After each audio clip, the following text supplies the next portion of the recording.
I know what you're thinking, that I'm a gold digger, right? Maybe so, but hear me out. Like most girls, I spend a lot of time on Instagram. You know how most people use it to brag about their life? Well, one day, I saw a post from one of those rich kids.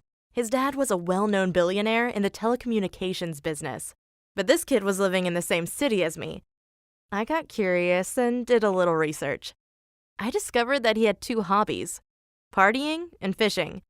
And I found out that he often went fishing at a certain lake just 2 hours away from my home.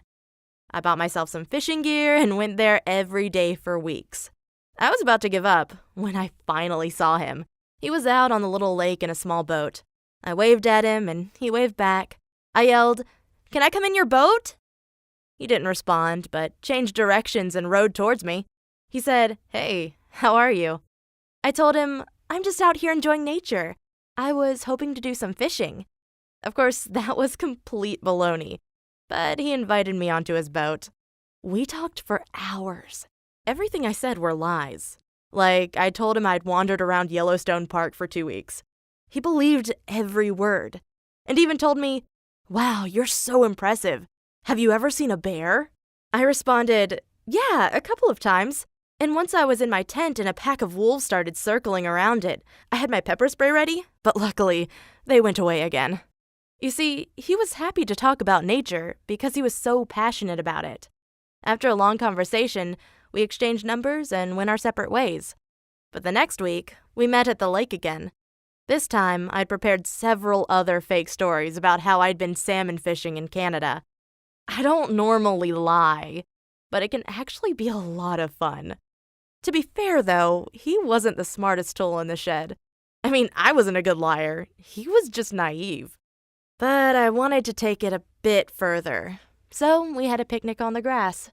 No one was around, and after a while I asked him, "Do you like me?"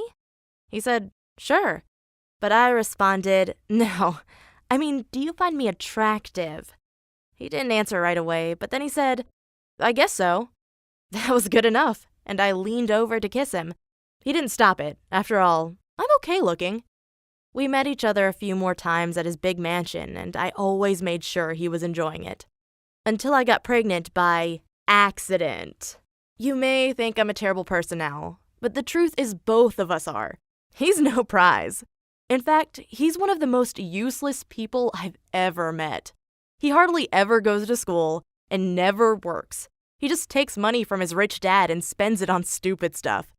I haven't confronted him about the baby yet, but according to the laws in my state, he will have to pay me a lot in child support. I'm talking about millions of dollars. Of course, I don't know how much money he has right now, but his dad is already in his 80s. Once his dad dies, he will inherit billions, and my kid and I will get some of it. To be honest, I know I'll make far better use of the money than that worthless bum ever will.